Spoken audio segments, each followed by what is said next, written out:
Hello, Tuesday Night Pokemon fans.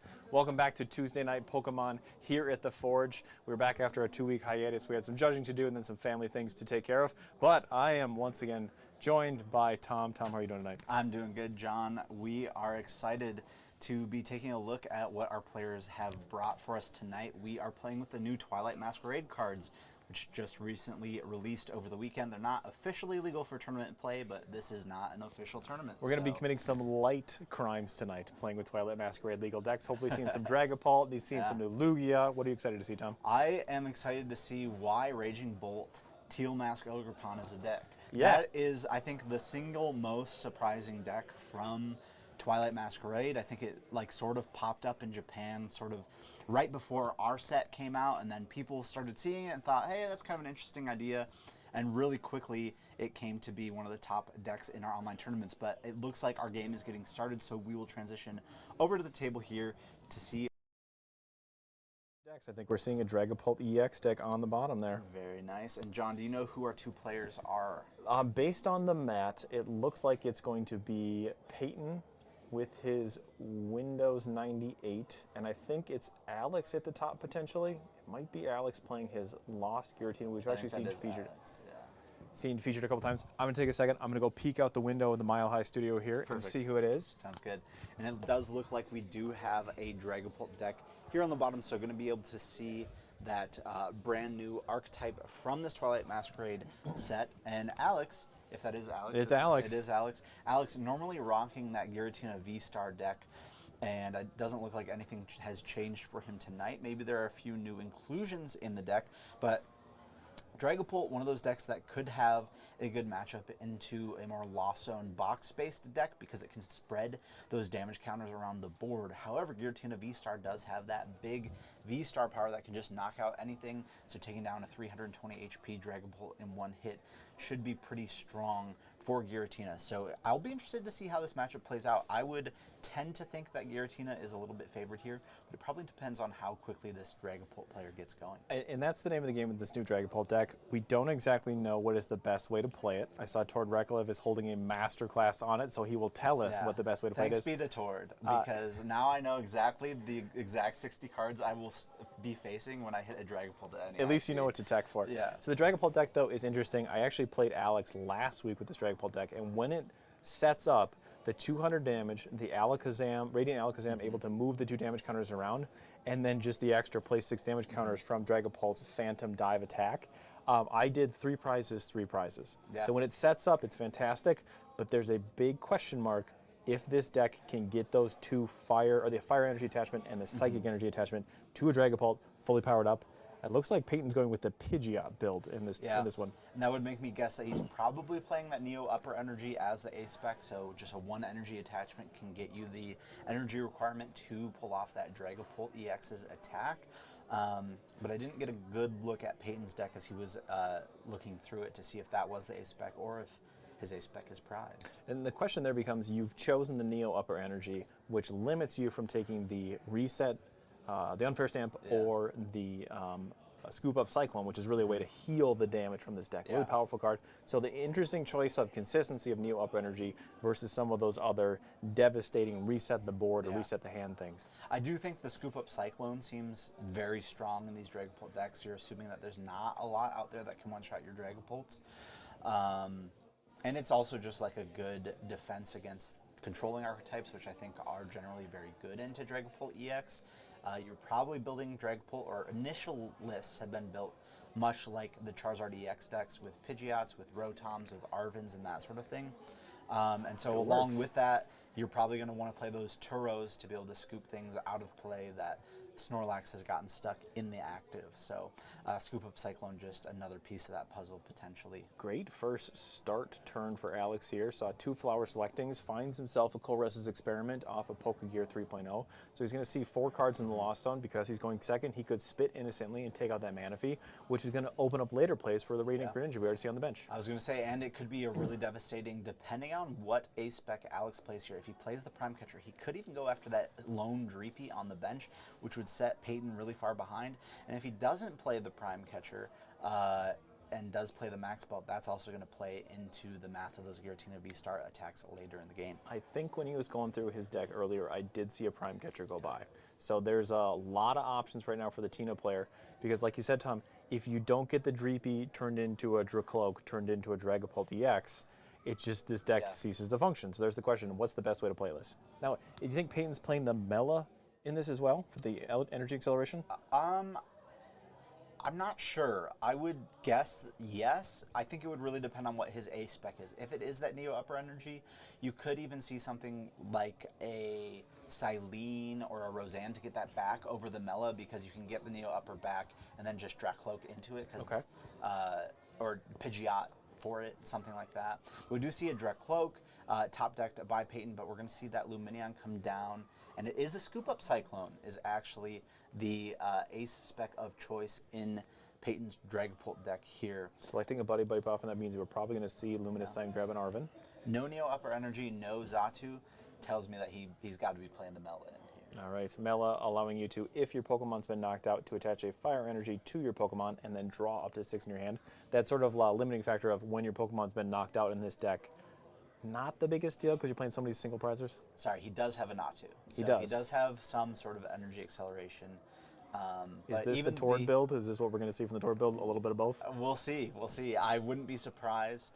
I wouldn't be surprised if that's the case. Although Tord is the innovator supreme, you know, he just when he brought that Charizard deck to EUIC, it was like something that people had thought like, yeah, you can play Bibarel with Pidgeot, but like nobody did it except Tord. And then we're all just like trying to build Tord Dragapult, and I just have a feeling Tord's Dragapult is Tord's going to show up with way different. Oops, Yeah. mostly Mimikyu, just more Yeah, Mimikyu. like I wouldn't even be surprised if it's like no Arven or something. Fair enough. You know, like who knows? Who knows? Shout out to everyone in the chat as well. If you're here, say hello. We will be opening packs live on stream, Twilight Masquerade in between games as well, so a little bit of in between excitement. I love playing Pokemon, but sometimes just opening packs. Opening packs, it's especially crinkle. a new set. A brand new set. Thanks to the Forge for hosting us here tonight. If you do need this stuff, they are absolutely stacked to the gills. Luminion's gills filled with Twilight Masquerade booster boxes, ETBs, build and battle kits. Yeah. They got plenty of singles they've opened. Everything we'll be opening here on stream will be for sale as well. Just a pass here from Peyton. No attack this turn means that he's given this Giratina V-Star deck a lot of time, and with 6 cards already in the loss zone, this Giratina is really getting ramped up quickly. I think Peyton could be in trouble. He has a 50 HP Pidgey and a 50 HP Natu on his bench. If we see a Colress plus 2 Comfies come down from Alex here, we could see a Sableye for 2 prizes, either whether on a Dreepy plus Pidgey or Pidgey plus Natu. Lot of options there for Alex if he can get to 10 this turn. I do recall as well a couple weeks ago that Alex was playing the Giratina V-Star deck with that Forest Sealstone and a Lost Vacuum, so that could be another way for Alex to speedily get to that 10 in the Lost Zone. Start utilizing Sableye here would be devastating for Peyton. Turbo Tina. Yeah. Iron Leaves may still be in the deck just in case Charizard, but with the fall off of Charizard, probably see that tech into something else. Yeah, could be the Blood Moon or Saluna. That just seems like a generally powerful card in everything. In every deck. Yeah. We do see the evolution into the Giratina V-Star, an attachment of Psychic Energy for turn. The question is, does he have 10 in the Lost Zone to one-shot this Manaphy? We're seeing Mirage Gate come down. I think Alex is just going to start stacking energies on this Tina, saying, you know, you can't. I know you can't one-shot this. That's the one difficult thing for Dragapult is there's never a chance for your V-Stars to be one-shot by the Dragapult, and that gives you a lot of freedom once you get them set up in these V-Star decks. Now, I'm a little surprised we didn't see a Water Energy go to the Radiant Greninja, but he must be thinking he needs a pivot for next turn to see some cards and then get it out of the active. But we'll kind of see what he decides to do. I think he did decline taking a Switch cart, which wouldn't be useful with his V-Star off the Colress 2 turns ago. See what he decides to do. See Prime Catcher come down. Could we see that Lumineon be targeted?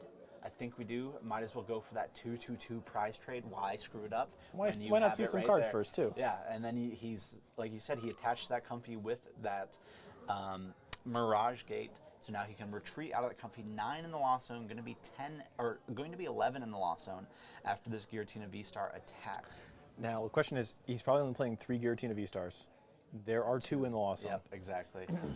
So this is the guy for the game. Yep, it is. But the thing is, because it can't be one shot, as soon as Dragapult comes in and hits into this Giratina, Alex is at 11 now in the Lost Zone, so he's going to be able to use that V-Star power to just take the one-hit knockout on that Dragapult immediately, and then he's just got to find a way to take 2 more prizes. And with liabilities like Xatu, Manaphy on the bench, I don't think that there's going to be too much difficulty for Alex in piecing those together, because these Dragapult decks don't really play Jirachi. Yeah, and they don't really play Jirachi because they don't really need to, I would think. Yeah. They should, but they don't really need to. Yeah. The bench space is limited. Want to point out, too, where we're seeing paint on the bottom here with the draw 2 cards, similar to the Comfy player. Recon Directive, look at 2, 1 in your hand, 1 at the bottom of the deck. The Dragapult, a very cool deck that just comes in with built-in draw support, but those Dracloaks with 90 HP are extremely fragile. Yeah, absolutely.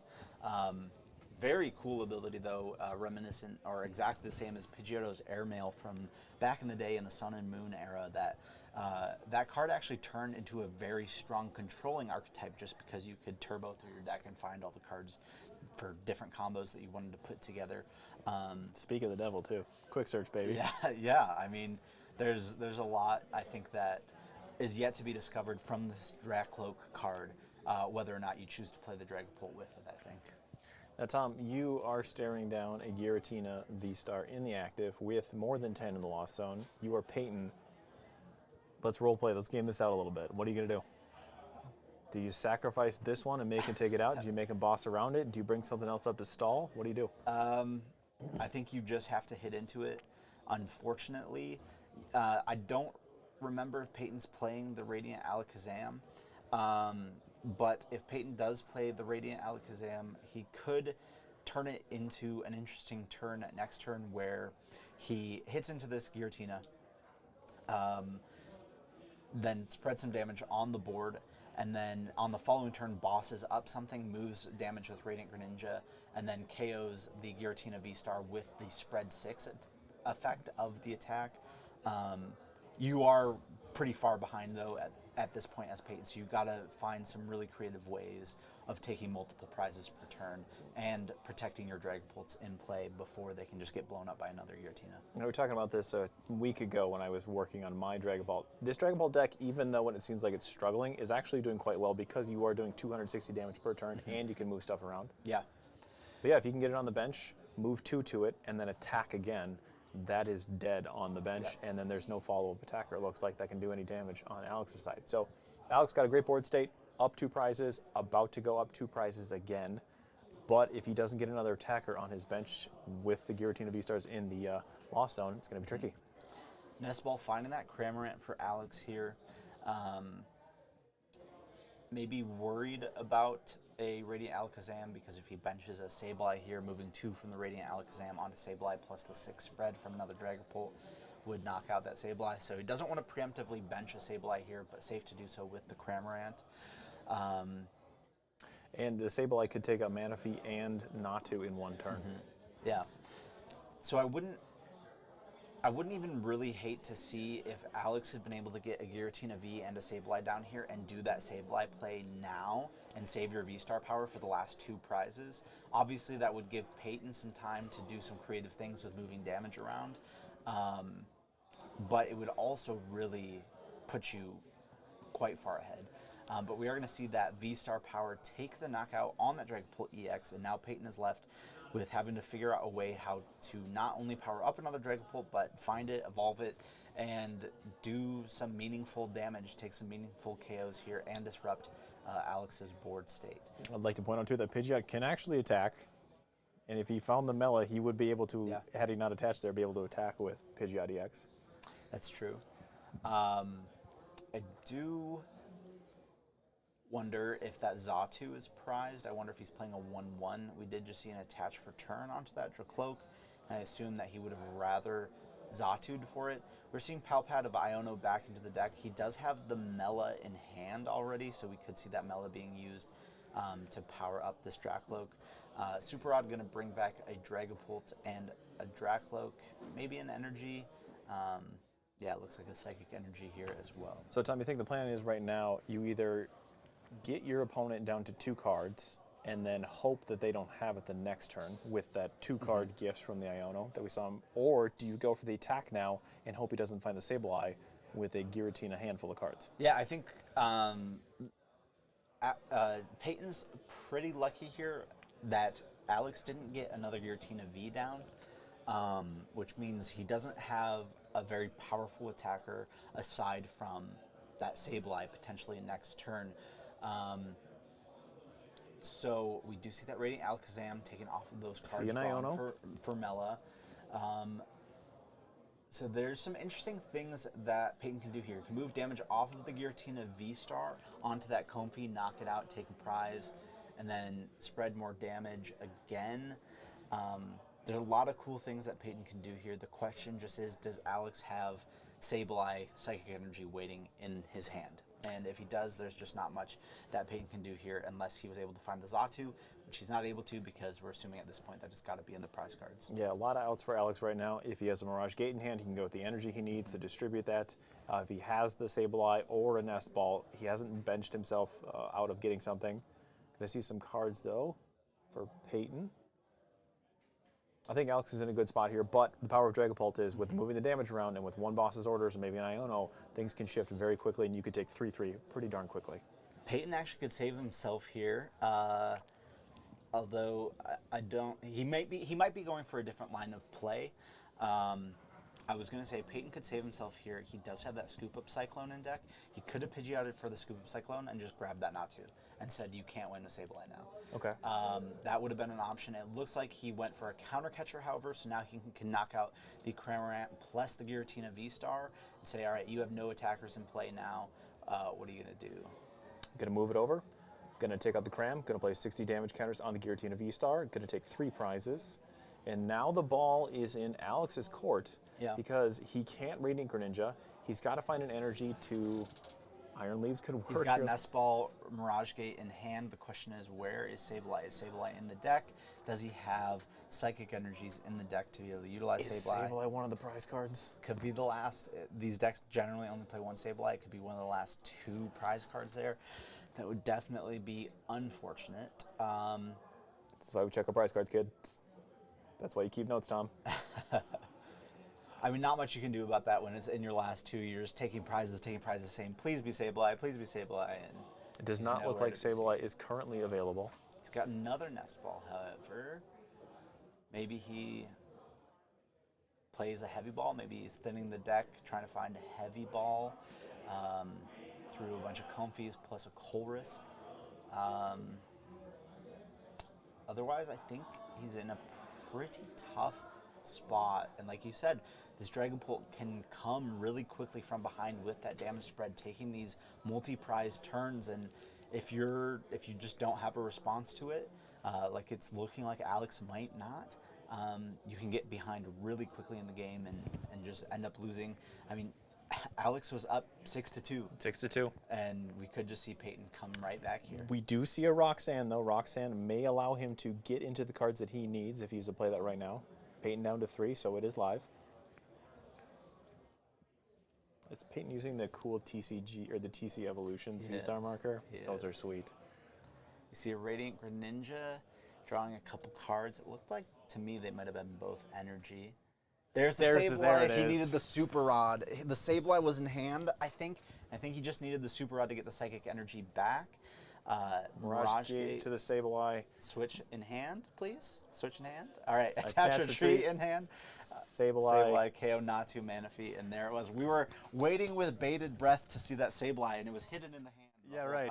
Why do you, I think he was just kind of like dangling it for the viewers here, like making us actually work for. Like, does he have it? Can he find the Heavy Ball? How's he gonna do this? I think he was. I think those Nest Balls, he was thinning the deck because he needed to find Super Rod. Okay. He needed to find Super Rod. No Psychic Energy left in the deck to use that Sableye, so he was thinning the deck and then drawing as many cards as he could.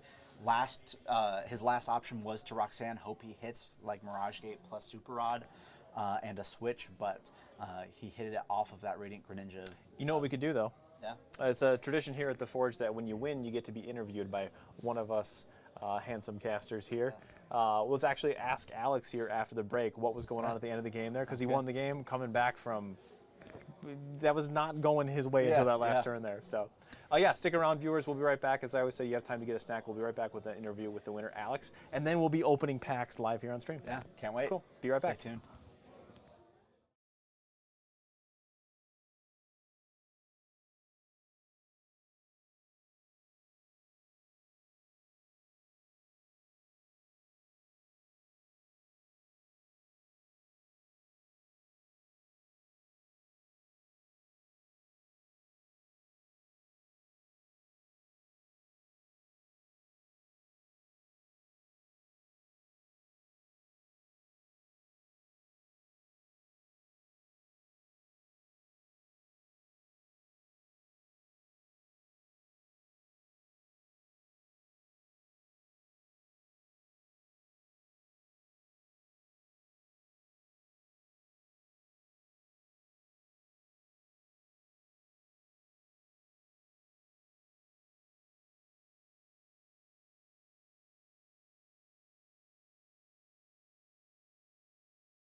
Tuesday night Pokemon fans, thank you for the brief interlude. Well, we got the winner, Alex, here in the hot seat. Alex, I think this is the 4th time you've won on stream.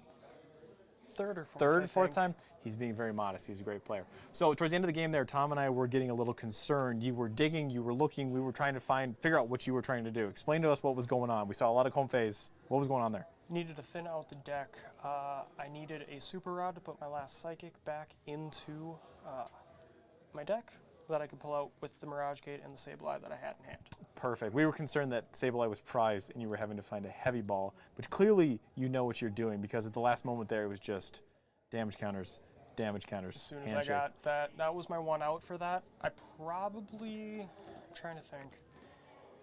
I probably would have been able to, if I couldn't do that with the Sableye there, I could Super Rod back in like the Cram or even just doing a base Giratina to try and... A little punch. Yep. Early in the game, we saw you making some tough decisions. You lost zoned 2 Giratina V-Stars. Yep. What was going through your mind when you put 2 of them away? I knew I was playing Dragapult, and I don't like putting too many 2-prizers in for that. Okay. With that 200 plus 60, and obviously we had Move the 20 over. Alakazam for the Painful Yep. Spoons. That gets dangerous very quickly, so once I knew that I was going to be able to get my first one and actually evolve it, I was done with Giratina. You were set. Yep. Very good. So as tradition here at the Forge, when you play on stream, you do get a pack, and sometimes we like to open them on stream. We are handing out Twilight Masquerade packs. Would you like to open it on stream? Yeah. The last time you did this, I believe you pulled a gold card. I don't really know. There was an SIR couple 2 ago. Just a little SIR action live on I stream. don't remember. So you hold it up for the Alright. camera right here so we can see what's going on. Seeing if there's anything sparkly. I don't think so. All right. But, Well, like, I we already got- started out with one of the most desirable cards in the Right? format, Drew Cloak. Very nice. The joy of commons in the new sets, where you only get 5 in a pack, or 4 in a pack, I think. I have no Yeah, idea. 4 in a pack. I do that thing where you fan and you just look for the purple. 4 commons, 3 uncommons, and then 2 reverse hollows in the hollow. So you're looking for 4 out of 150 cards per game. Let's find it. You already found the one good one. So I got that. We got Tangle Dude. Tangela, Shinx. I can't. Conkeldurr. That is Conkeldurr.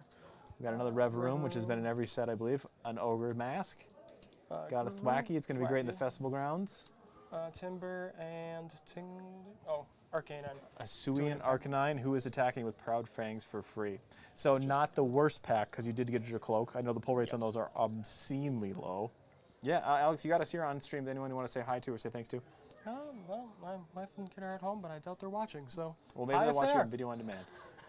Cool. We'll be right back with the next game, opening some packs in the meanwhile. Stick around, guys. Cheers.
All right, welcome back to the Forge. We have John's handsome hands here opening up some Twilight Masquerade packs for us. We're going to be selling any of the singles that come out of these packs will be sold here at the Forge. So make sure you come on out, find all the new singles that you need from this new set before NAIC, before any of those local tournaments you're trying to go play at. Make sure you have those cards ready for your deck.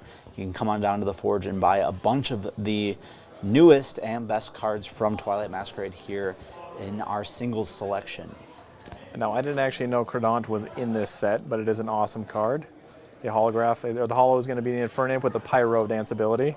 I don't know if we're going to figure out a way to use this. It was good in the pre-release, but not necessarily in the post-release format. Yeah, it's a very strong ability. It's just like, I don't know, the threshold is pretty high for stage 2s these days. It's like, are you a 330 HP dark type Pokemon that like puts 3 fire energy into play when you evolve? No, then you're probably not good enough.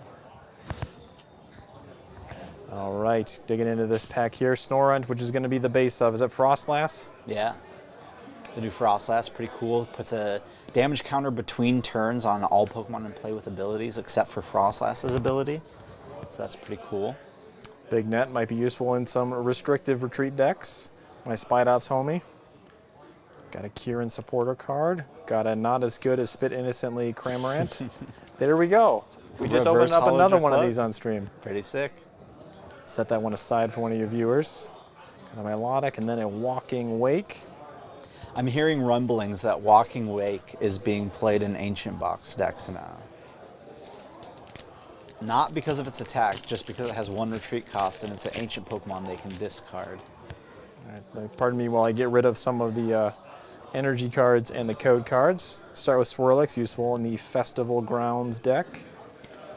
Litwick. Flabebe. Another Boomerang energy. Got a lot of special energies to support my homie Lugia. Got a Perrin. Farfetch with Impromptu Carrier. Search your deck for a Pokemon tool card. We'll figure out some use for that. And Teal Mask Ogerpon, the basic version of that, is the holo in this deck. Tom, what card do you want to see us pull on stream? I would love to see the Altart Blood Moon Ursaluna. An SIR one? Yeah, that where he's like eating the honey out of the beehive. I'll get rid of this. Now, I know the hit rates on these have usually been about 2 A-specs per box, so I can feel it. We're definitely getting there. But I would love, for your sake, to see a gold Buddy Putty Poffin pulled. A gold Buddy Buddy you Poffin? need another. I know you need more. They are delicious. All right, got another Walking Wake. Probably played in that ancient box you'd mentioned. All right, I'm feeling like this is the one we're actually looking for here. We've got some little stuff. Did open off a cool Alt Art Chansey before we actually started the stream. Not farted the stream, sorry. Make sure we don't show those codes on stream so Tom and I can hoard those later. The suspense is killing me, Tom. Let's see what we can get. Another Bro, Dracloak. what is going on with this deck? This is pretty crazy. For those who don't know, Dracloak is apparently a common from the set, but everybody's been talking about how short printed it is, and like out of like 2 boxes, people are saying they get like 1 Dracloak. So pretty crazy. Got Alakazam with Strange Hacking is the holo in this deck. I'm sort of organizing the Dragapult EX cards that we'll need for Tom and I to battle it out later. But yeah, if you guys need your Dracloaks, apparently this deck is just, or this box is just absolutely full of them. All right.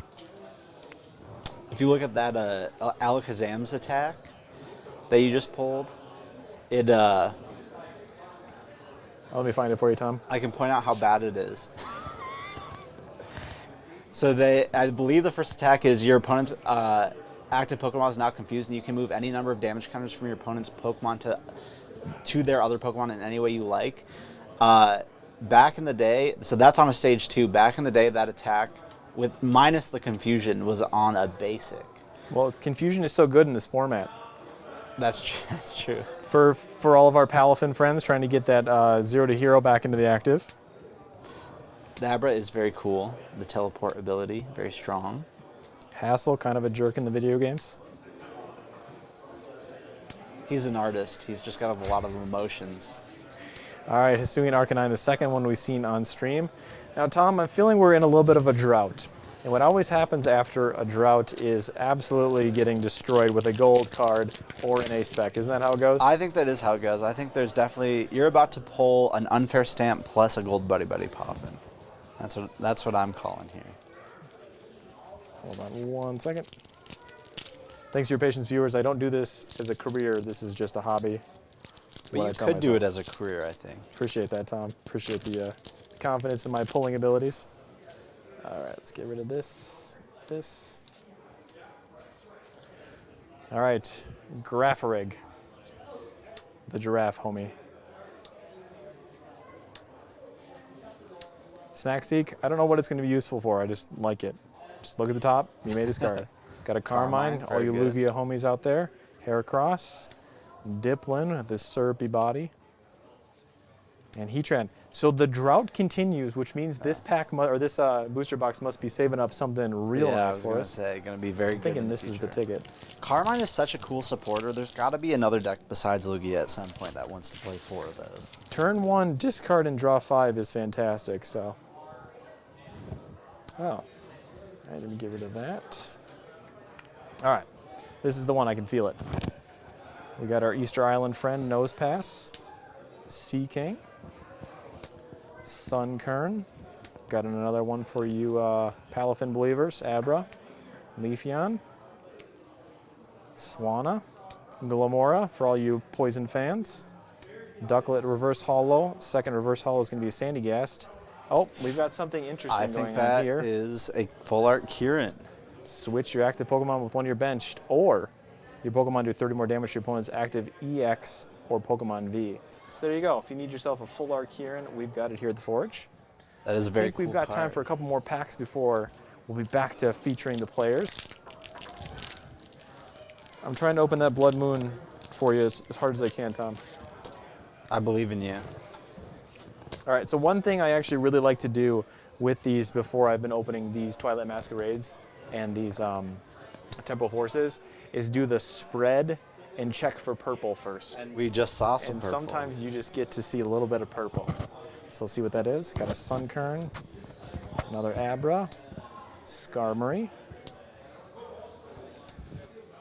Slurpuff, got a Perrin, got a Milotic, and then we have a Hyper Aroma. Search your deck for 3 Stage 1 Pokemon, reveal them, put them into your hand. So this is really good for you Goldingo fans who want to get some Stage 1s into their hand. Set that one aside. Any Gardevoir EX believers as well. Is Gardevoir playing that now? That's what the local Guardy heads are saying. If you talk to Wyatt and Asher, Guardy's wanting the Hyper Aromas. Well, if you're a local Guardy head and you need some of that stuff, come on down to the Forge because we got one. If you need some serious aroma, come on down. All right, talking about evolutions a little bit here. Got Eevee, Girafarig again, different art I believe, Froakie, Iron Bundle, but not the switchy one. Got another Easter Island homie in Probopass, excuse me. Love Ball, Pheasant Dip. oh, here we go. Oh, what do we got? Wellspring, Mask, Ogerpon, part of the Ogerpon setup of cards that we've got here. This is actually pretty useful in Lugia, speaking of the devil. All right. How many games will Jack win with Sob at NAIC? How many games does Jack play? So just so for context, Jack is my son who's currently playing Lugia at NAIC upcoming. We don't use Sob that often, but when you Torrential Pump and take out 2 Dracloaks, man, does that not feel good. So we always like to start out this sometimes and just give it a little bit of the fan and see if we've got just a hint of something going on there, which we do. I think I know I which didn't one spoil it it is. for you guys. Do you want to take bets on which one it is? I'm not allowed to bet because I actually know what it is already. Oh, yeah, okay. There's a theme of cards good for one particular or one particular deck tonight. Do you want to guess what it is there, Tom? So you're saying it's a legacy energy? I'm pretty confident that it is a legacy energy.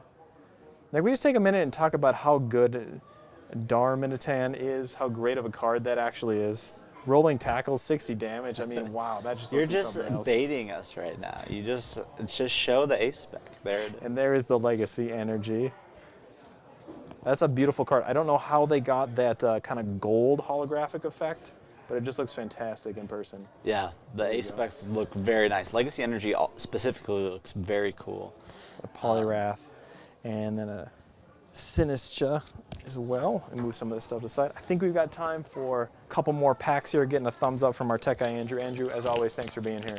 Opening packs with us, getting this all set up. All right, while you continue working on those packs, I'm going to take a look at pairings and see if we can choose our pairing for round 2. All right, we'll go a little bit faster so the people can see what we're opening. Luxio, Goldeen, another Festival Grounds, Dreepy for those Dracloak decks, Lucian Supporter, got a Leafeon, Zapdos, Abra, Reverse Hollow, and then there is, I believe, our first EX of the night, Luxray EX. Volt Strike, not a bad attack for 2 lightning, but it is a stage 2, so it's a little bit hard to get leveled up. But Piercing Gaze, particularly good attack for a double turbo, or just 2 colorless. You can reveal their hand and then discard a card you find there. It might be really useful in hand control decks. All right, got another pack coming up here in 1 second.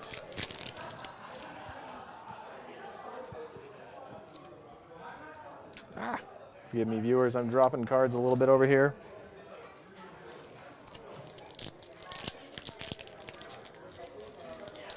Got time? Oh, sounds like we've got a good Lugia versus Charizard matchup coming up here potentially. One more pack. Time to open. Charizard Dragapult. All right, just a little preview of the game. Finizen, once again for you Palafin homies. Got a Caretaker. Glimmet. Tatsugiri, a super, super great dragon card. We've seen a lot of promos going around with that one as well. Got our Giraffe, another Jamming Tower, Bellybolt, Frogadier, and oh, look at that, another Wellspring Mask Ogerpon, the full art version. So if you want to bling out your decks a little bit, and that's just perfect. So we've got our players getting set up right now. Might take a brief break, come back with some more pack opening later. But yeah, we'll be going into a Lugia Dragapult Charizard game here in 1 second.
Welcome back Tuesday Night Pokemon fans. Thank you for joining us opening some packs. Now we're featuring two of our best juniors.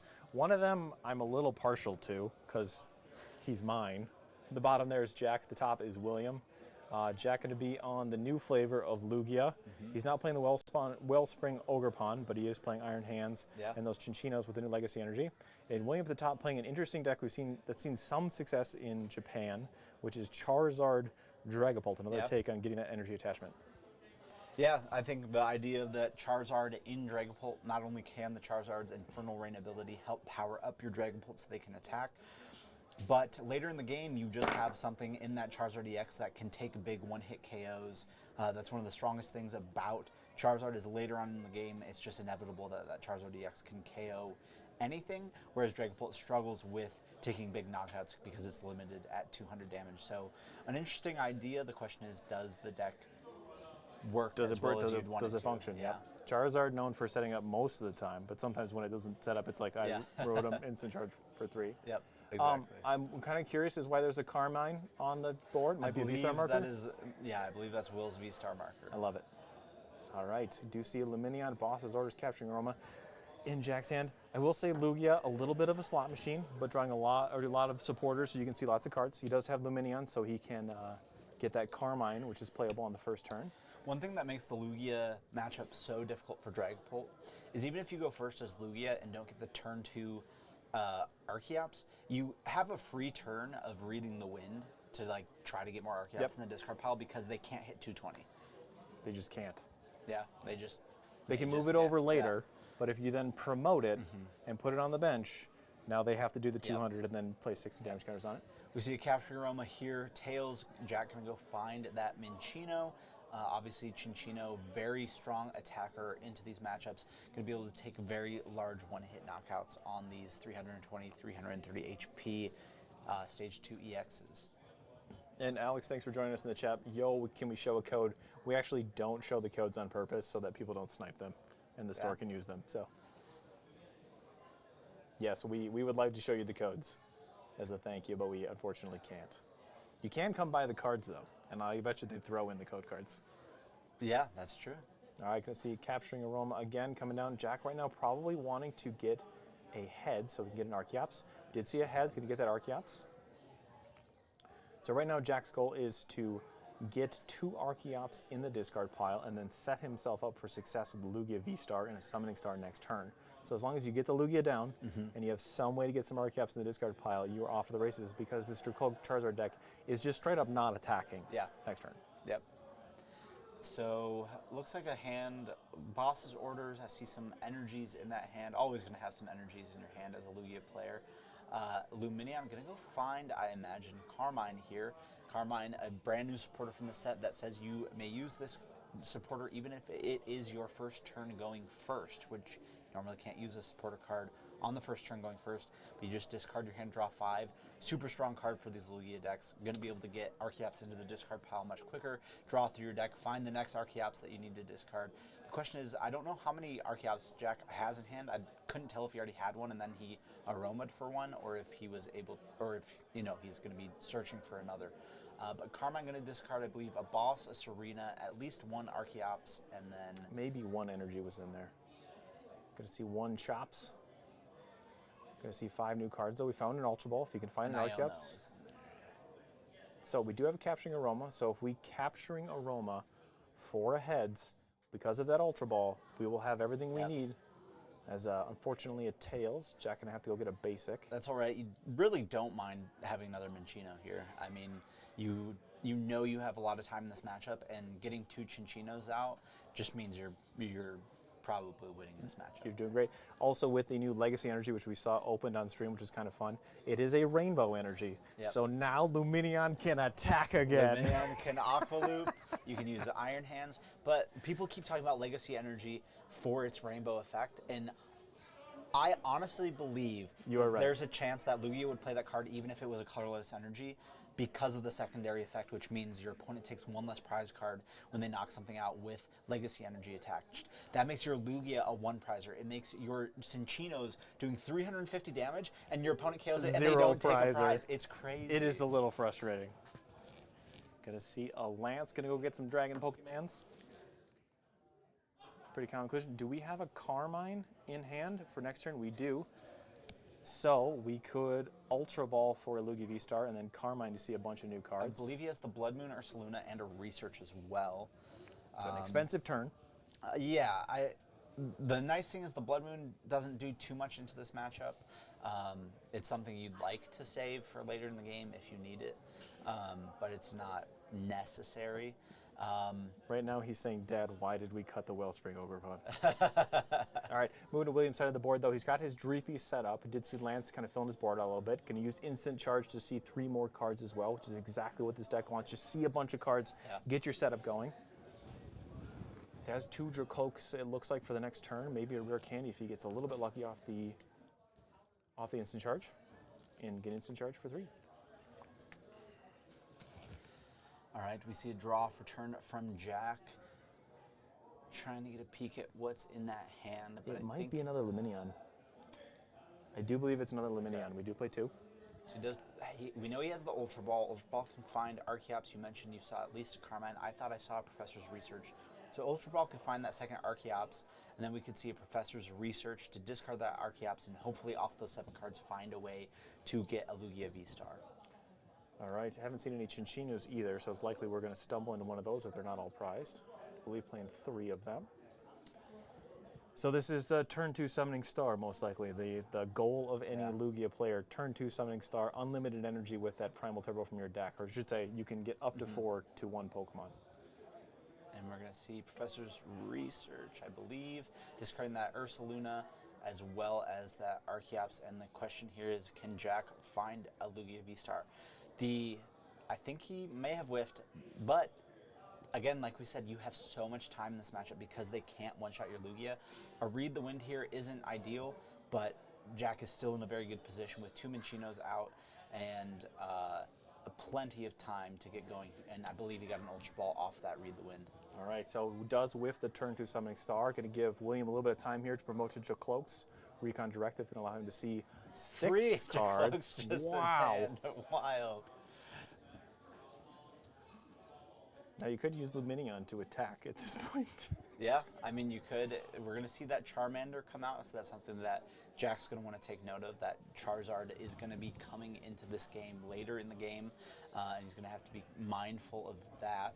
I think what Jack would love to do the most is just to get Lugia V-Star, boss KO that Rotom, take 2 prizes with your V-Star, and in conjunction with finding some of those Cinchinos as well. But like we said, Jack's got a lot of time here. He's got that Ultra Ball in hand. I think he's got a good amount of energy, though, in hand, which can make things awkward for Lugia, but you'll eventually get into an Iono and get those out of your hand. There's also a case to be made letting that Dragapult EX fire all the way up, hit into your Lugia V-Star, and then jet energy into a Cinchino for the big knockout. Yep. Oh, let's put a Legacy energy, so Yeah, it's exactly. 0 prizes. Exactly. The risk for the Lugia player, though, and the big advantage that William has is Lugia has a tendency to run out of gas after about 3 attacks, especially Yeah. using those Cinchinos. Yeah, the one thing that Jack's going to have to be mindful of as well is that Luminion V on his bench is a 2 prizes that can be one-shot by Dragapult and Charizard early on in the game. So if he does have a turn where he's able to Aqua Return, like against this Dracloak, that might be something he wants to do if he's not able to take 2 prizes on that Rotom. Absolutely. Gonna see. Enhanced Damn, Hammer. all right, get rid of that gift energy, baby. I don't want to say it's 100% a misplay, but usually that enhanced hammer is in this deck for removing the legacy Yeah, energy. yeah. So You definitely want to save that for the Legacy. all right, William building his board state up. Going to see 6 cards from these Dracloaks next turn. Going to see an Arven this turn. Checking his resources a little bit, and I'm wondering how many fire energy he plays. 4 or 5? You thinking? I was going to say, with the Charizard ability, I would guess that they're on 5 fire, and maybe 3 or 4 psychics. Okay. Charizard's Infernal Rain. Go get 3 from your deck and attach them to your Pokemon any way you'd like.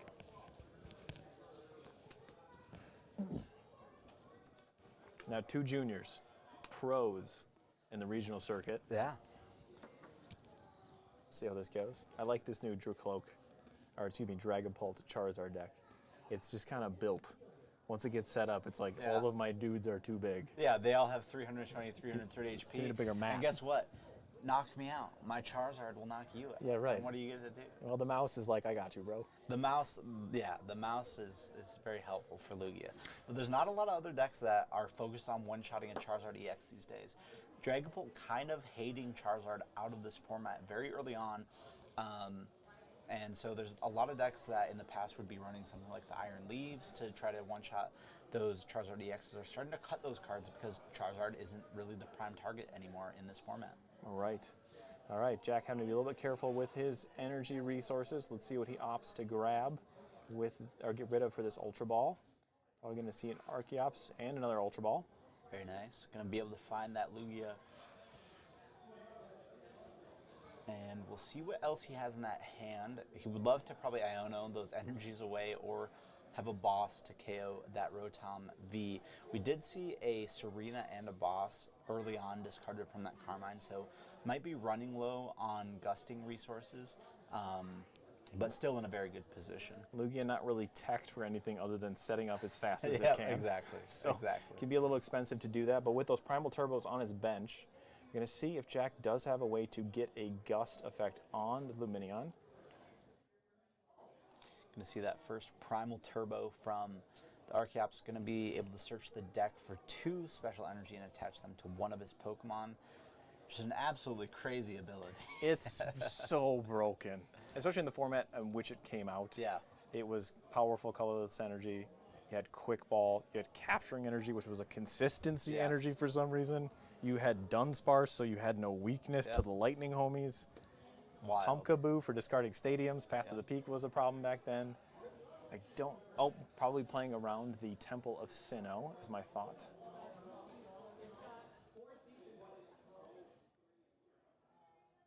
So right now, Jack doing 200 damage with the attack from Lugia V-Star. Going to see an attached return on the mouse. The mouse does have 70 HP. And Williams' bench is full, so we're not going to see an Alakazam next turn. Or potentially not an Alakazam. And going to see a big ol' swing into the Dracloak for the first prize card taken of the game. Now this Lugia V-Star hard to knock out too because it has 280 health. So, see a Fire Energy attached there. Forest Seal Stone in hand, so we're going to be able to go get that Dragapult.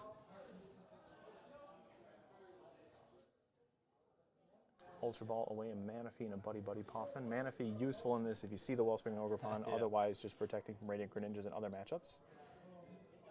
See that Dragapult coming down. It will be able to spread damage onto these Minchinos, but like you said, these are the 70 HP Minchinos, which is nice. But even then, it probably would have been nice if Jack had been able to get a Mist Energy on one or both of them, just to protect from that damage spread. The other thing that these Dragapult decks do like to do too is to start spreading onto your Archeops, because after 3 attacks, can knock out an Archeops, but I'm not sure you have time for 3 attacks. 3 attacks from a Dragapult is devastating, but when the mouse comes up and you decide to ignore it, it's going to be a problem. Exactly. All right, going to see Williams' response here with his Dragapult EX that went from Ultra Ball into hand. Does have a Fire and a Psychic on the active Dracloak, I believe. Does have a Forest Seal Stone in hand as well, so he'll be able to go get kind of whatever he wants, maybe disrupting Jack's hand a little bit with an Iono, or just seeing more cards.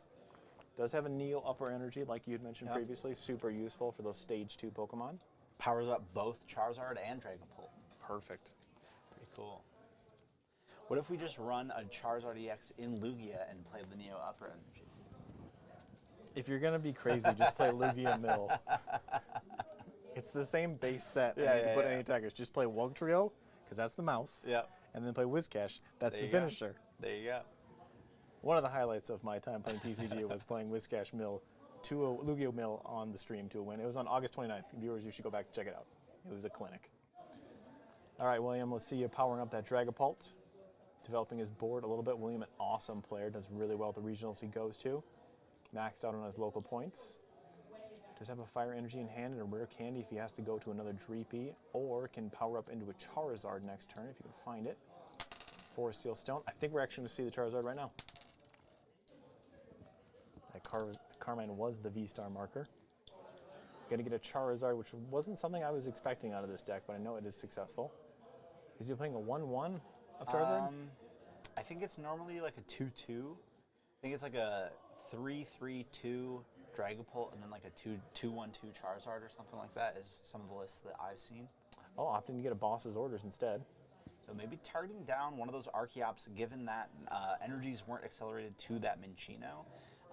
It means that Jack now can't get enough energy on a Minchino in one turn to knock out the Dragapult, but he just has a Lugia V-Star with 280 HP that, I mean, Will's just going to have to deal with at some point, but definitely frustrating to be running low on Archeops. It's not something you want to see, and if Will's able to get another Boss's Orders next turn and take out that second Archeops, you want to make sure that you've got a Mist Energy on that Minchino, so he can't take out both that Minchino that you want to power up, plus that Archeops. And Jack 2 is just one Boss's Orders away from taking 2 prizes. And if he were to put the Legacy Energy on that Lugia V-Star, you're only taking a lone prize from it.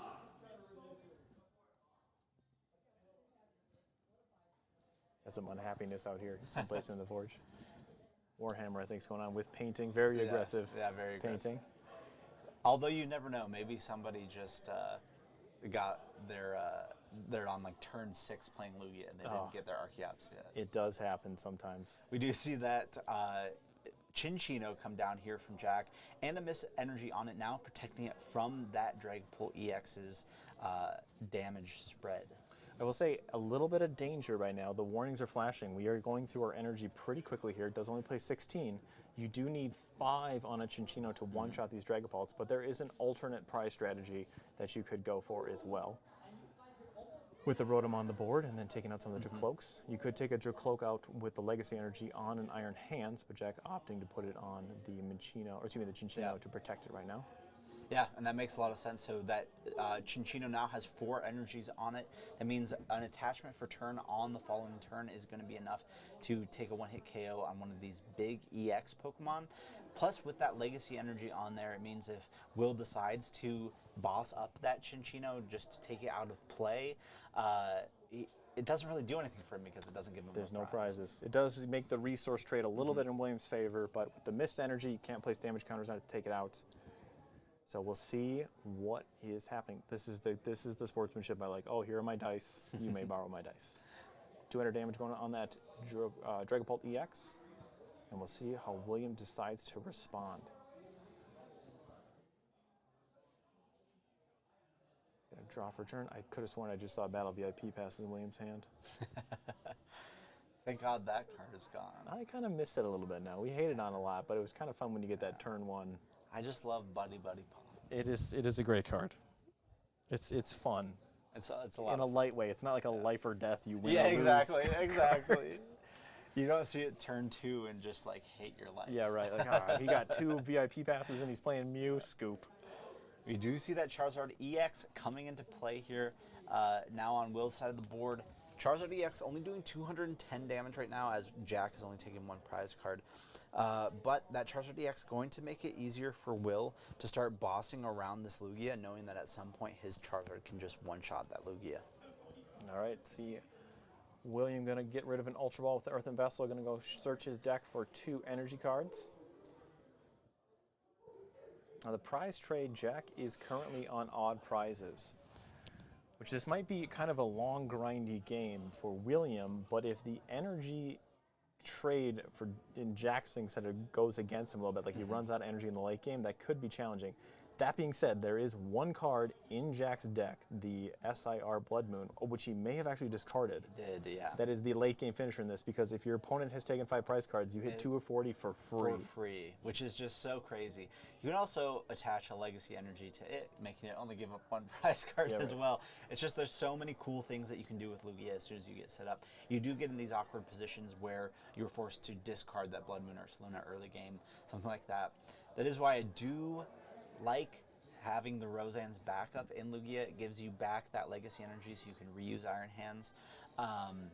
And it recycles a Pokemon as well, so you can bring back the Blood Moon Ursaluna. But Will making a bold choice here to take out that Archeops moves the damage onto the Cinccino, and Jack says, no you don't. And I have a unfortunately, Mist Energy he's on here." declared it too, Exactly. so you can't take it Take back. it back. But Jack now out of Archeops, but has 2 very strong attackers already powered up. Not too worried about that. The question is, does Jack have a boss's orders in hand and an energy? If he does, he can take out that Charizard right now with that Cinccino and bring himself into a very strong position. Just so viewers are aware, we do have to say he's already declared it, so I do have to go correct this. Make sure you turn off your mic.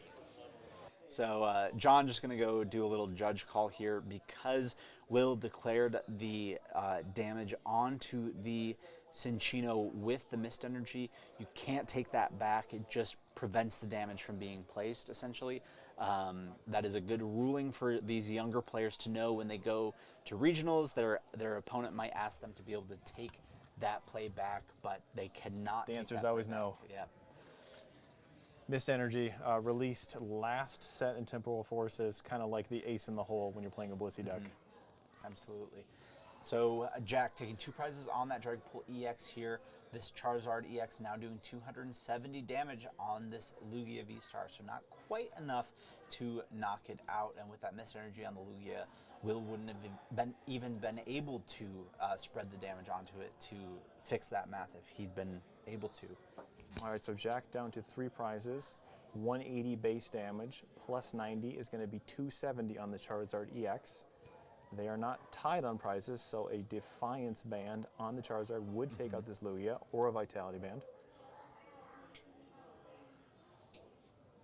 You can see how William is going to map this out a little bit. Will does have another Gusting card, and that is pretty tough here for Jack. However, that Legacy Energy not going to give up a prize, so This is a strong play for Will, saying I'm going to get rid of this only Pokemon in play that can one-shot my Charizard. However, he's giving up being able to take a prize to do it. He's trying to decide where He's to playing attach Legacy that Energy? energy. Yeah, What? That's crazy and makes a lot of sense. Imagine a Charizard EX only giving up one prize. card. That's just disgusting. You see an Iono. Now, energy in hand for Jack going back into the deck beneficial, but he has no really good way to find supporters. So that could be tricky in that regard.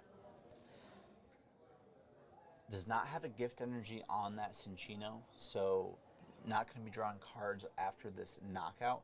However, if he is able to draw into a special energy off of the this Iono from Will, I would say that it probably makes the most sense for Jack to send up that Cinccino and to attack preemptively into this Charizard EX because he can't one-shot it with Lugia anyway, and you want to prevent having damage on that Lugia for as long as possible. And Also see a boss's orders in a jet energy. very good for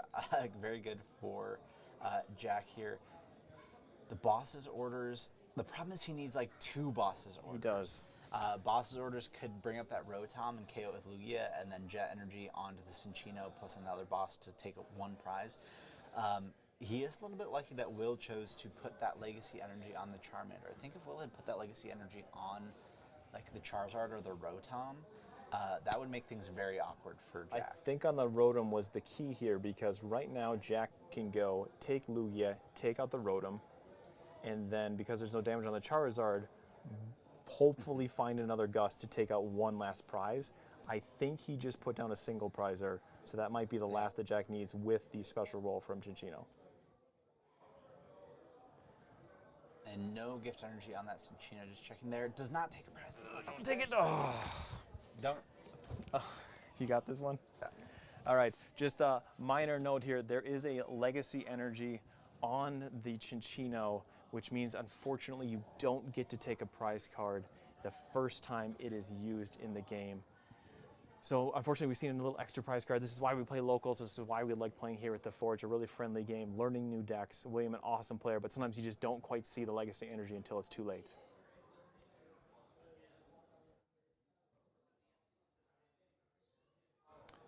Those are the beautiful hands of Tom Hellenkamp, the judge. Usually don't hand out any penalties here at the Forge on League Fun Nights because we're all here to have fun, and getting a penalty on League Night is not fun. But normally in a tournament setting, that judge would probably give a 2-prize penalty for seeing an informational-based advantage. All right, Lugia V-Star going into the active for Jack, draws for turn. So he didn't know what card was the prize card, so we just shuffled up his hand and put something back into the prize cards. We try not to do penalties. We were just talking about that. Yeah, we did not do a penalty. If this was a League Challenge or League Cup, that would definitely be a penalty. It's just a casual league night here, and these players are learning the new cards, so you got to learn what Legacy Energy does before you can play it correctly, right? And now Will knows if his opponent has Legacy Energy on, make sure you don't take that prize card. So this will be an interesting match here the rest of the game because no way for Will to one-shot this Lugia. Wasn't able to take a prize card on knocking out that Cinccino. Jack, however, not able to power up another attacker, so he's going to have to find a way to take 3 prizes with the 2 attackers that he's got in play in that Lugia and that Cinccino. With 70 damage currently being done by special roll, it's just a boss away from taking up whatever the single prizer is on the right side of William's board, if that is what I think it is, a single prizer. Does still need to find a boss for that. He does only play 2 bosses in his deck, and both of them are gone. So this might be going in William's favor towards the end I here. think he's got one in his hand. He does have one. I think he might be bringing up Rotom B. He attacked into the Charizard. Oh, he did. Excuse me. Because if he had brought up the Rotom V, the Charizard could have one-shot the Lugia, which would have been probably the Is game. this why my son always beats me when we practice? Jack, very good player, knew not to take the Rotom. It's funny when your kid gets all your wife's smarts. Shout out to my wife for being the smart one in this relationship. But yeah, Jack has his World's Invite, so now we're just on fun mode, headed to NAIC next week with you, Tom. You excited? Is it next weekend? It's next weekend. It's a It's not the upcoming weekend, It's, but not, it's, it's the like a following. week and a half away. It's a week and a half away. Like 9 days away. Are you flying out on Thursday? Yeah. All right, we'll see you there. That's crazy. To everybody else I who's guess going I should to- figure out what I'm playing. You probably should start testing a little bit. We'll see you this weekend.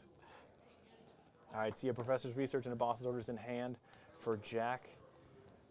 Want to see how William responds with this Charizard. Going to super out some stuff back into the deck. I'm wondering if he's going to go try to build up another Charizard just to remove that Charmander.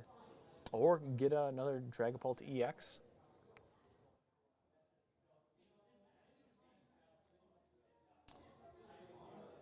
Super Rod going to bring back that Psychic Fire and that Dragapult EX. The Mist Energy on the Cinccino as well, immune to placing the damage counters. Now there is a world though where if this game goes long enough, just attack, attack, attack is enough to take out the Lumineon on the bench. Yeah, that's true. And if he's able to get another Charizard going as well, again, I don't know Will's exact list, or I guess even just another Dragapult. If he can just find another Gust, he can just take out that Lumineon. But right now, he's two-shotting this Lugia, which is what's putting this game in such a weird position. If Jack runs out of energy or does not find any with those Archeopsis being taken down, this could be tricky. I've read that this matchup is 50-50 if Lugia does what Lugia normally does. We So, see Rare Candy for Charizard, Perfect. another Charizard EX coming into play. That Charizard with the Legacy energy on it already, so it just needs one Fire energy for it. This could put things in a pretty awkward position for Jack. We know he does have the boss's orders in hand, so as long as there's no hand disruption coming from Will in the next couple turns here, this Lugia V will take the knockout on this current active Charizard EX. Unless Will decides to retreat it, we could see a retreat here from Will into that newly evolved Charizard EX, which would make this game just even crazier. all right, going to use Charizard DX. I have to borrow my dice back real quick. So Lugia V-Star swinging to Charizard, taking 2 prizes, and then the boss's orders Cinccino on a single prizer that's on the bench could potentially work in Jack's favor. We'll see what he top decks. And if William throws hand disruption this way, He does next have turn, gift energy on the Lugia, and okay, I see it. I see the vision. Jet Does Energy. have to jet. He doesn't get to choose not to jet. All right, we will go correct that one real quick. When you attach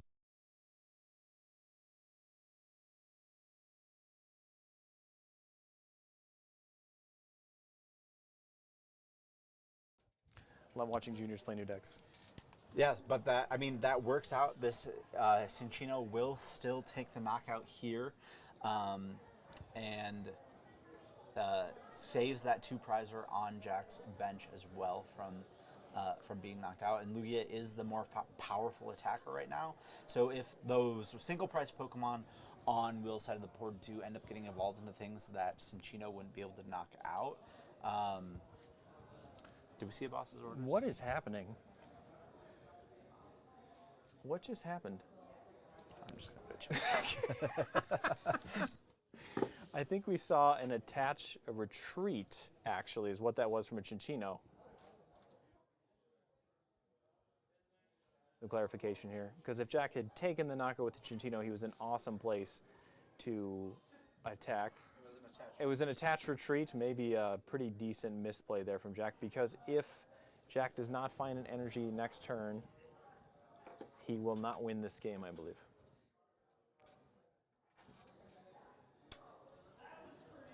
All right, see what William chooses to answer with. Does have all of the power on that Charizard right now that he needs to take the KO on the Lugia. But if he does not take out the Lugia and Jack has boss in hand still, Yeah, we definitely don't see hand disruption coming down from Will here. It's just a KO on that Lugia. The question is, does Jack have the energy card that he needs to attack with that Cinccino? they got to make sure that gift energy resolves. Yep, he is resolving it right now.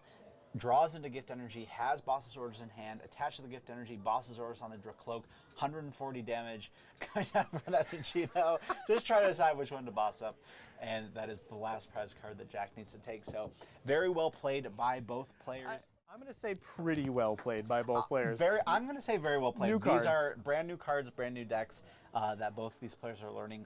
Will has been playing Charizard a lot, but throwing the Dragapult into the I mix love that. and these new ace specs really does change up the deck. And Jack's been on Lugia and Charizard and Roaring Moon for a long time, so Lugia, brand new deck for him to pick up. 3 days. So doing very well with these new cards, figuring out the lines of play to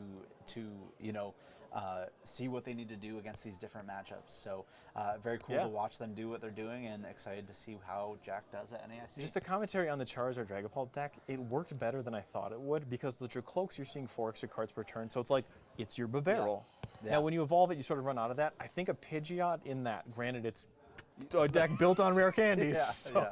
I think that deck could be really powerful, and I'm willing to bet that's what Tor is going to say is the key. Yeah, could be. It could be.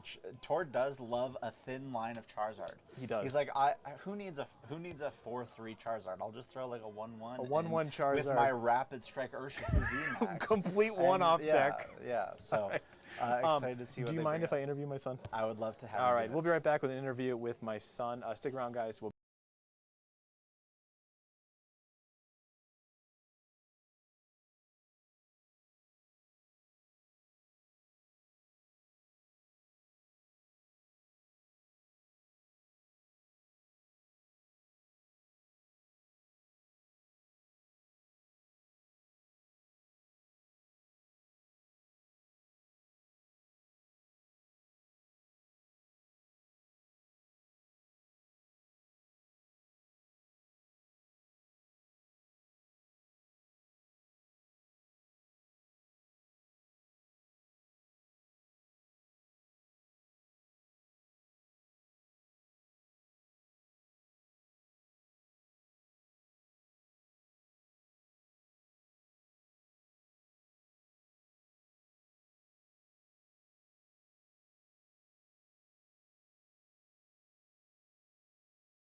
All right, welcome back, Tuesday Night Pokemon fans. I'm here with my favorite Pokemon player. This is actually my son, Jack. Jack, you won that game. You're learning the cards clearly. How do you feel Yeah. that went? I felt it went okay. I realized that I had to draw into an energy with the Cinccino because I had Boss in hand. And if I didn't draw into an energy, Charizard would just knock me out because I couldn't have killed the Charizard with my Cinccino. And seeing Charizard Dragapult playing Legacy Energy was not something we were expecting. Were you looking for that?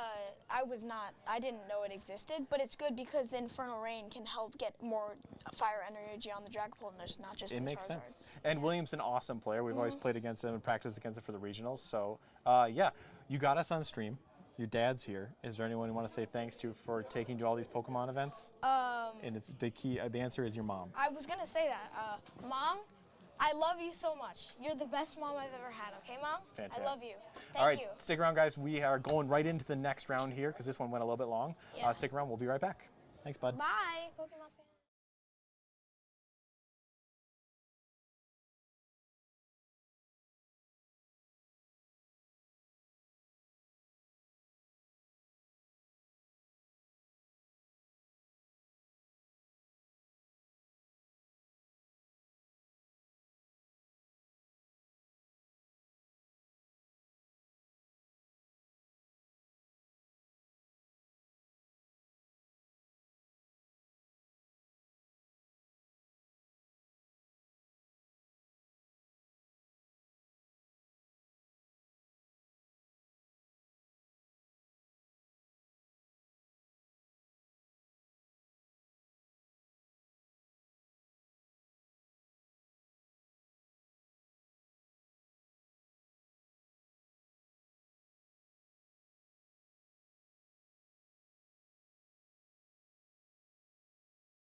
Welcome back, Pokemon Tuesday Night fans. Appreciate you watching us watch Pokemon. So who we got playing here? We got Thomas up top. We have Thomas up top and SJ on the bottom. SJ on that Raging Bolt Teal Mask Ogerpon deck that we had mentioned earlier in the stream. Thomas on the quad Iron Thorns deck. So just saying you don't have any abilities and I have a pretty mediocre Pokemon. But you don't have any abilities. But you don't have any abilities. But I have a mediocre Pokemon. Yeah. So the I idea do behind it- 140 per turn, maybe. Well, but that- you don't have any abilities. The idea behind the deck, though, is all rule box Pokemon except future Pokemon have no abilities.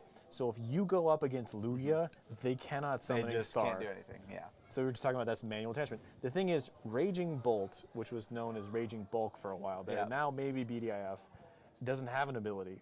And the Ogerpons that help it attach energy, yes, those are shut down. But, I mean, do you really need it? Because you can just, 4 energy and knock this thing out? Yeah, and the problem is if you, the other thing that's tough for this Iron Thorns is if you get a Bravery Charm on the Raging Bolt, they 3-shot a Raging Bolt. Oh, they're doing 140. You Yeah. have 300. So, yeah. So All right, we'll see how it goes. we'll see how it goes. I tend to think that the Raging Bolt is in a pretty good position. The only problem you have, Radiant Greninja doesn't work. Squawkabilly doesn't work. Teal Mask doesn't work. So you're not drawing a lot of cards. And the problem is the Radiant Greninja is usually the way you're getting energies into the discard pile to utilize Professor Sada. And so you really need to be chaining those Sadas, getting enough energy in the discard pile. There's not a lot of great ways to do that when you don't have access to the Radiant Greninja.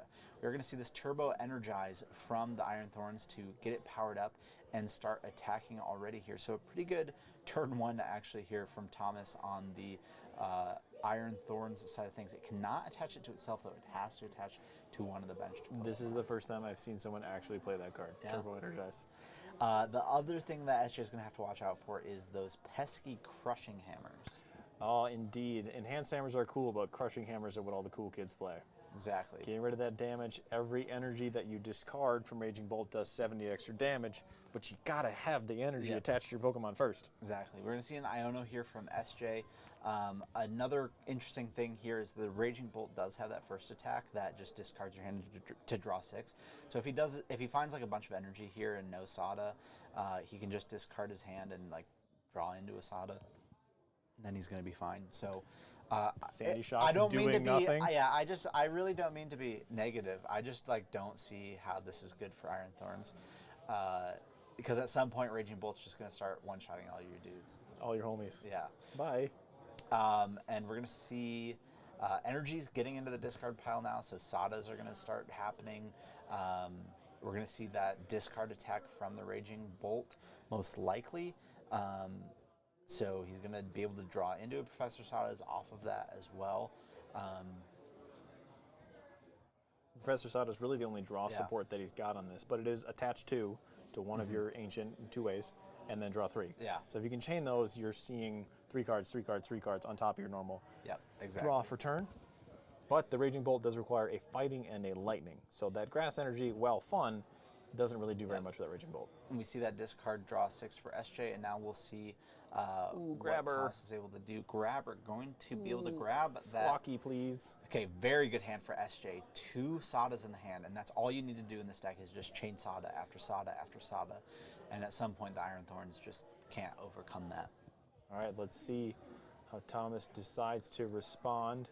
There's a Grabber, Squawkabilly going to the bottom of the deck. Not the best thing ever for either player because turn 1 is passed. Squawk and Seize. What was Yeah. it? Was it? Who had that ability before in the GX area?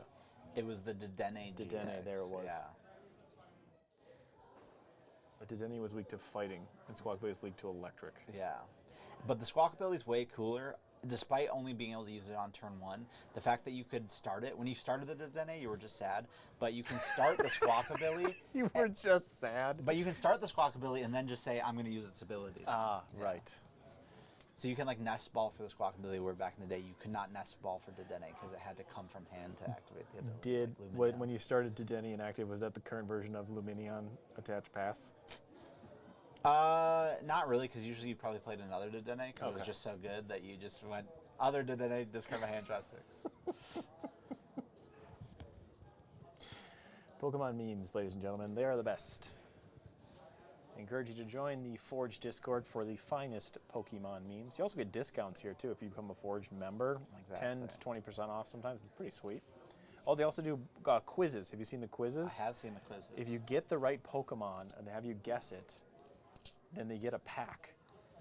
I don't know how that's a good business practice, but it's a good one. I feel like I could guess the Pokemon. Now I'm gonna go look and see what the Pokemon was. Everyone should join the Forge Discord. They got Warhammer. They got my favorite, Dungeons and Dragons, and then my second favorite, actually first payment, Pokemon TCG, and all the MTG stuff you could ever need.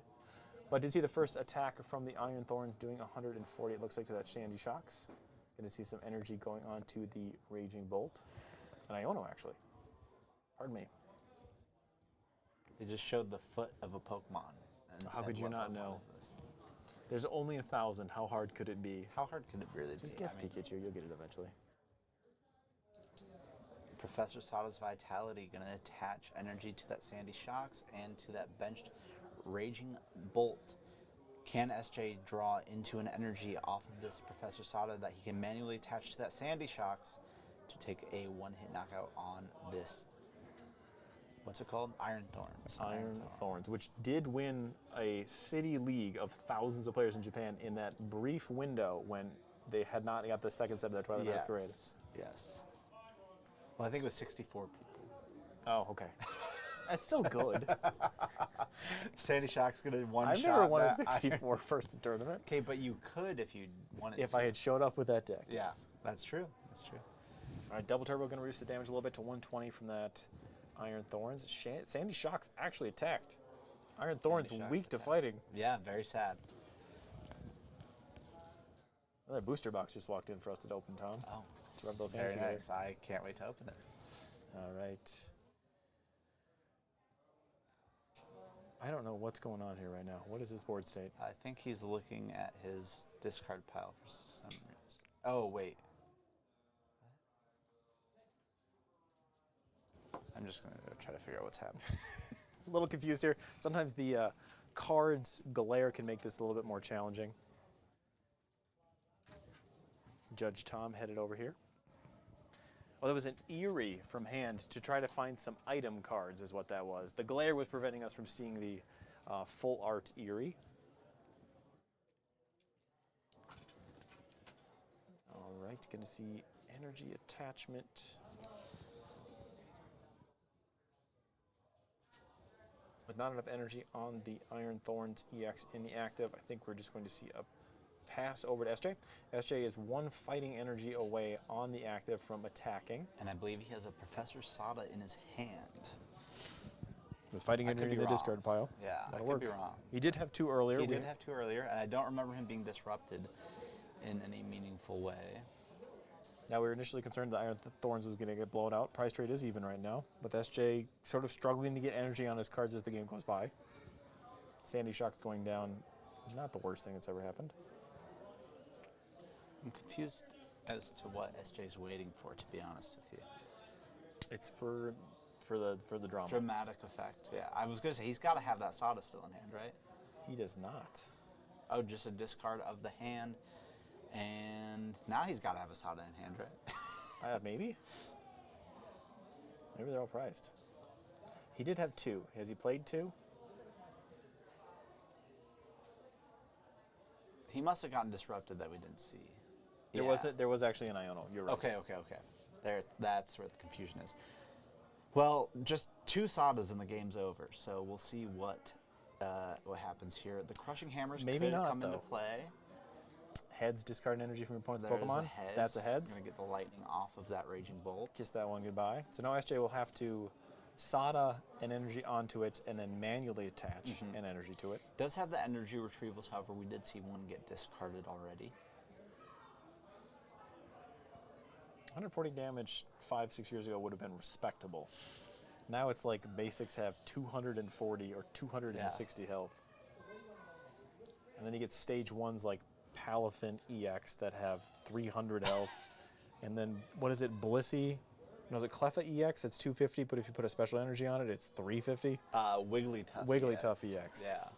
Yeah. Shout out to Dang, who I played against that deck last week. amazing. I conceded her deck was so amazing. We couldn't finish the game because I couldn't take anything out.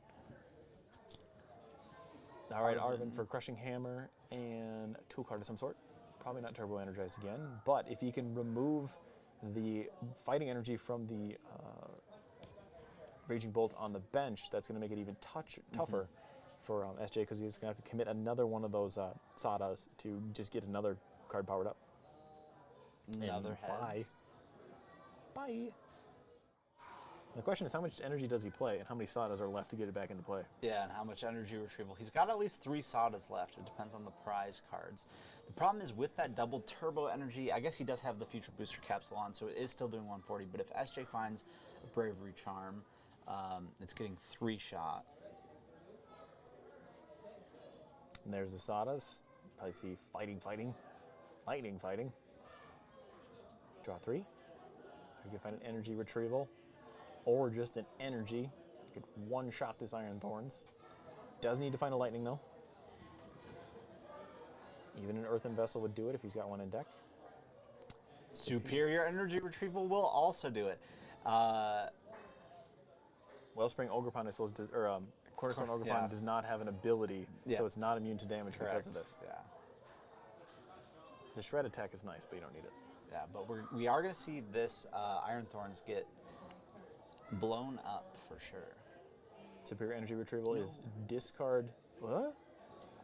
Oh. Oh. We both went, what? Switch I was card like, going what to is- heal off what is- some of that damage on that Raging Bolt, and then 4 energy going to be enough to take the one-hit KO on that Iron Thorns. The Iron Thorns on the bench, though, is ready to go. And because there's no other place to put the energy, I believe the energy stays there. Yep, that's true. Iron Thorns normally have to shift an energy to one of the bench Pokemon, but if you can't fulfill that criteria, you don't do it. The thing is, all SJ needs to do now is play 2 Professor Sadas, and the game is over. You should just play 2 in 1 turn. Back in the day, Lieutenant Surge. Yeah, wasn't that paired with Lysander's Trump card to just like turbo through your deck? No, that was something else. Lieutenant Surge was after the Trump card, like later in the format, but it was really good in control decks because it basically said if you're behind on prizes, you can play this, and then you can play 2 more supporters on your turn. Blech. Yeah. You know who would love that? Snorlax Stall. Snorlax Stall. They could just pick up their whole deck Arvin, and we could have a Eerie, good time. Misfortune Sister. I was just thinking they could just penny everything up and do us all a favor. Yeah. Well, we don't need to talk about this now because we do have a game going on.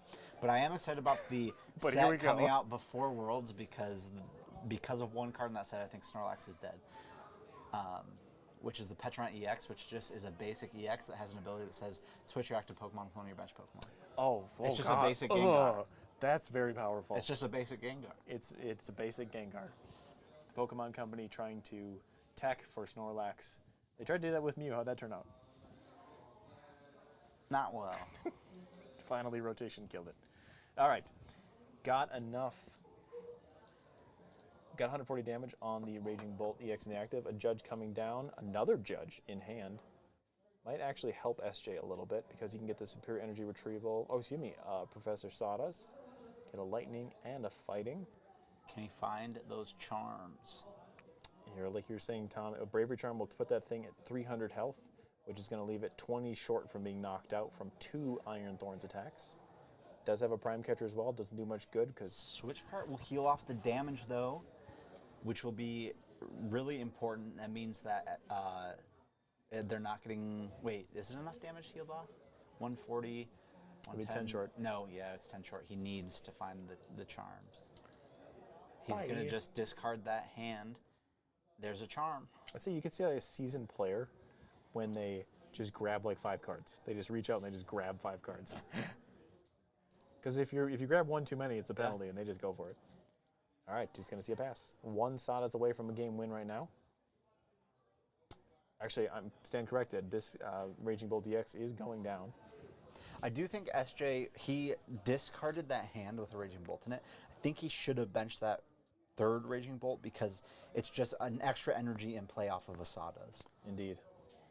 So right now he is going to have to find a Bravery Charm and attach. He's going to need to find a Sadas, an energy attachment, and then pass with a Bravery Charm, Yeah. and then attach for turn for the win.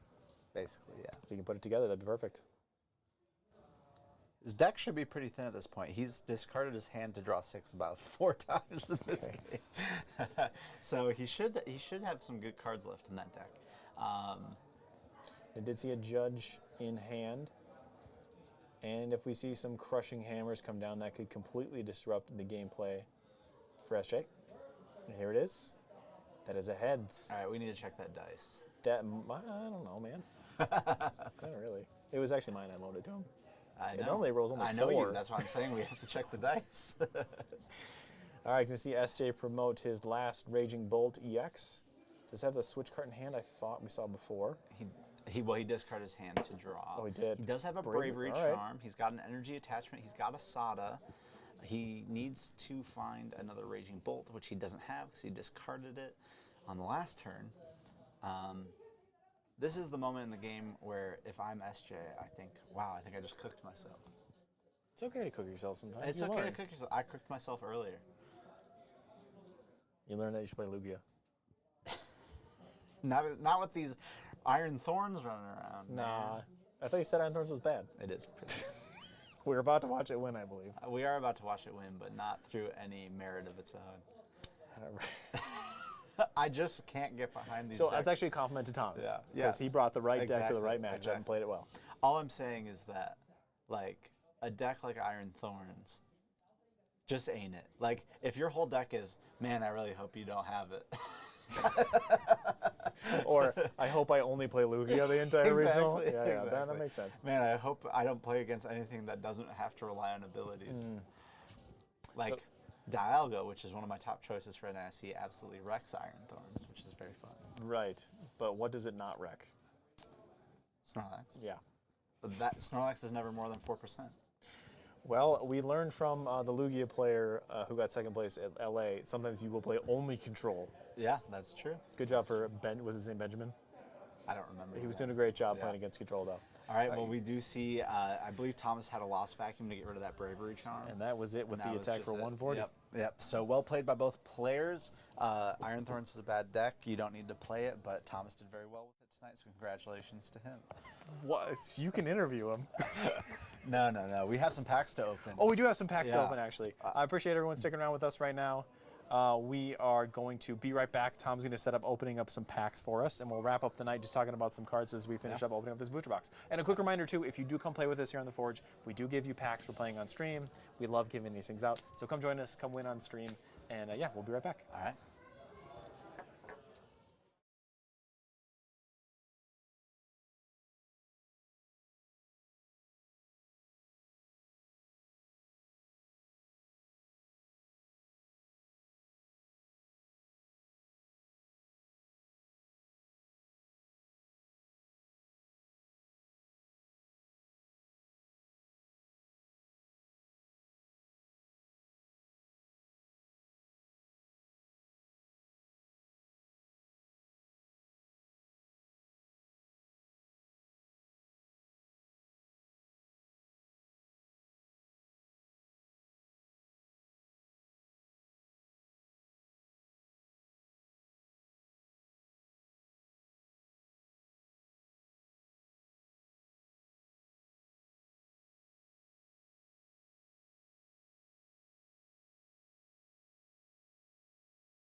Oh no, you're not on camera.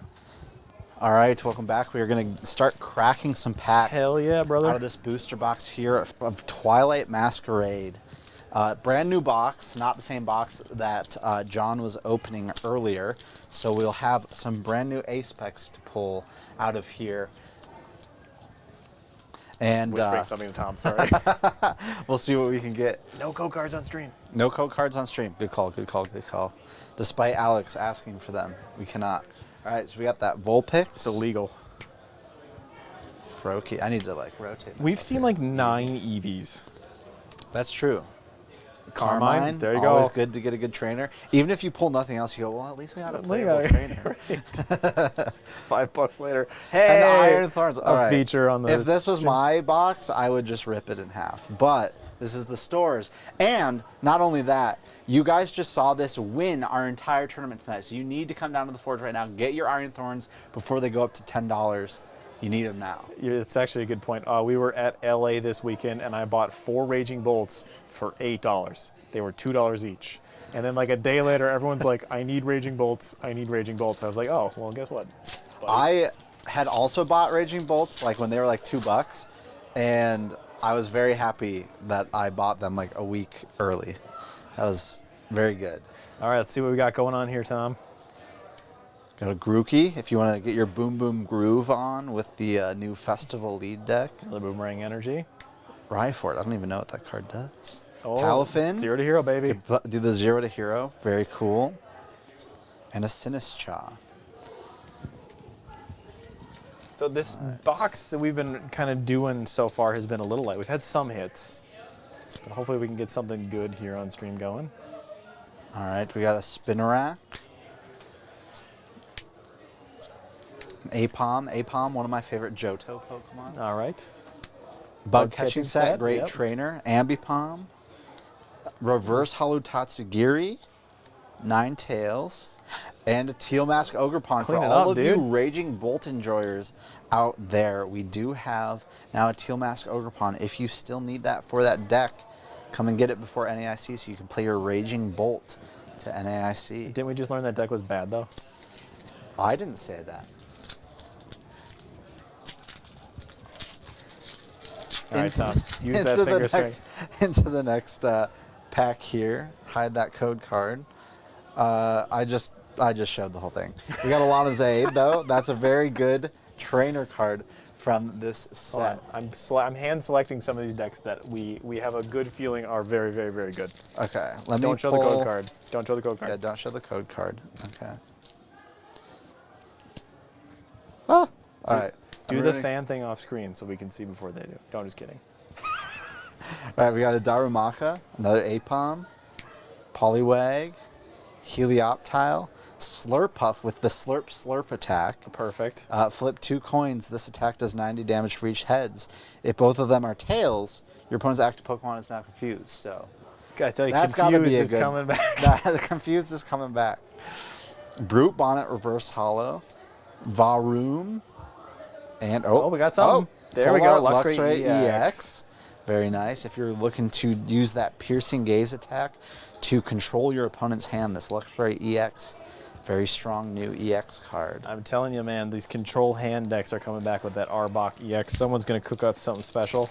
And that's actually probably what the master classes are going to be about. All right, get that code card out of there. Clefairy, Shinx, Poltergeist, Cook. Have you ever wanted to play Cook? I have always wanted to play Cook. I'm so glad they reprinted it. Nowadays, Tatsugiri, there you go. Tatsugiri, very Playable, good. we're playable. Fione. Hey. Oh, and the Chimeco illustration rare. These are some of the first cards I've seen that look like photographs. It's a Yeah, this one's super very cool. unique Yeah. appearance. The Frostlass as well. It's got him kind of peeking Yeah. outside of a door. It's got this like photographic quality to it. Super, super cool. What? Never mind. What? I don't. You You just were keep- whispering to me earlier. Tom, open packs until they tell you to stop. Okay, okay. All right, get rid of the code card. We got a Tadbulb, Applin, Litwick, Ariados, accompanying flute. There you go, For all buddy. of you Snorlax lovers out there. Another slurp slurp. There's the Thwackey with the boom boom groove. All right, so Festival might actually be a playable deck in the same And way that Alakazam. Wings was, which is pretty cool. I'm liking it. I'm liking it. All right, on to our next pack here. Let me remove the code card.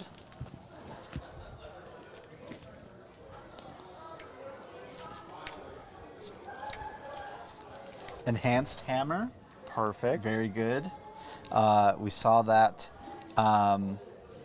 utilized in Will's deck earlier tonight to get rid of that gift energy off of the Lugia. And a Hey, Blood there you Moon go. Ursaluna EX. Probably, arguably, one of the best cards out of this new set. Comparable to Radiant Greninja, maybe? Yeah. Every deck wants to play it if they can. 240 for free at the end of the game is Pretty exactly good. what you need to see. All right. John is handing me a pack that he's We're trying to speed this up a here. little bit for the viewers. Okay. Is there anything good in here? I may have peaked a little bit. Love Ball. There it is. That was the good That card. was the card. And a Cramorant, not spitting innocently, but still a very cool illustration rare for your collection. Another one of the photographic ones that's got this sort of like in a crowd quality to it, where it's Yeah. focusing on the Cramorant. I think they kind of screwed up with the design of that one. No offense to you cram heads out there, but the bulging eyes don't really do it for me. All right, I think, Tom, we got time for like 2 or 3 more packs before we got to Okay. wrap up. And they want us to leave the store for the night. A reminder, everyone, all of the cards we pulled on stream tonight are for sale, in addition to 3 whole binders full of singles as well. So if you need playables, this is the place to get it. I see something good at the end of this, so I'm kind of racing towards it. Oh, Blissey EX, Happiness EX, as they call it in Japan. Happiness EX. With that Happy Switch ability, very potentially strong card from this new set. With Monkey Dory moving damage around and then able to move energy around as well, shuffle that dark energy between them with that Blissey's ability. Pretty darn powerful.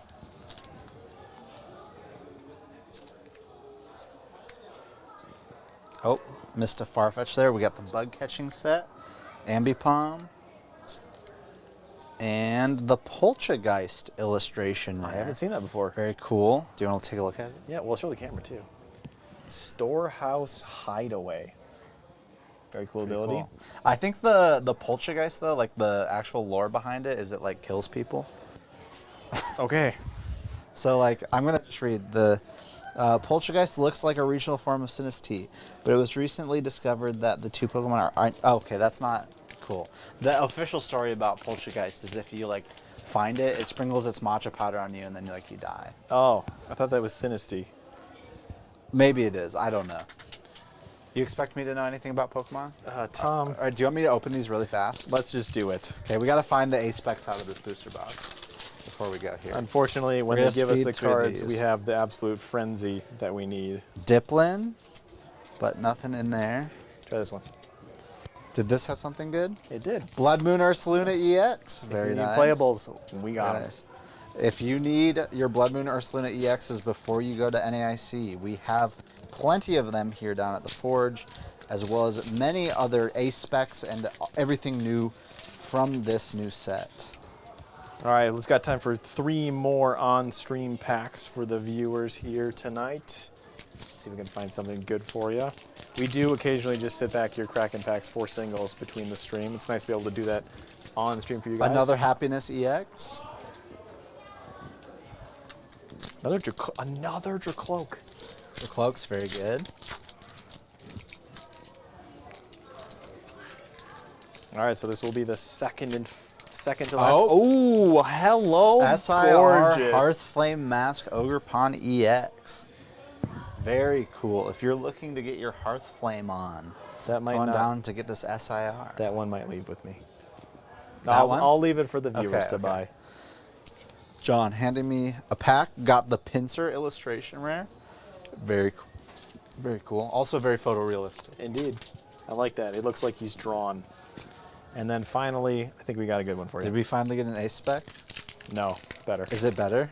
All I think it's better. All right, what is it? Perrin full art. Very cool.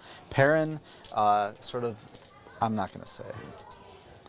But a well-desired full art card from this new set. And one, John, hand one me more more to pack. finish them off. And the Greninja EX. I think Very that deck is cool. being slept on a little bit, especially with the new Frostlass in the set. Yeah, it is pretty cool. And the ability, bench sniping is never bad, all that good stuff. Did we find any ace? We did not in that booster All right, box I'm going to keep yet. opening. We have like 6 packs left in the booster box, so we got to All get right. the ace back. So while Tom is opening packs on the way out tonight, I'd like to thank everybody for joining us. Oh, Hyper look at Aroma. that. There we go. Thanks everyone for joining us tonight at the Forge. We try to do this every Tuesday. I'll be taking a break next week, but Tom will be here hosting with another co-host. So come on down to the Forge, play on stream, open some packs with us. And yeah, next week we will see you around. Thanks for watching.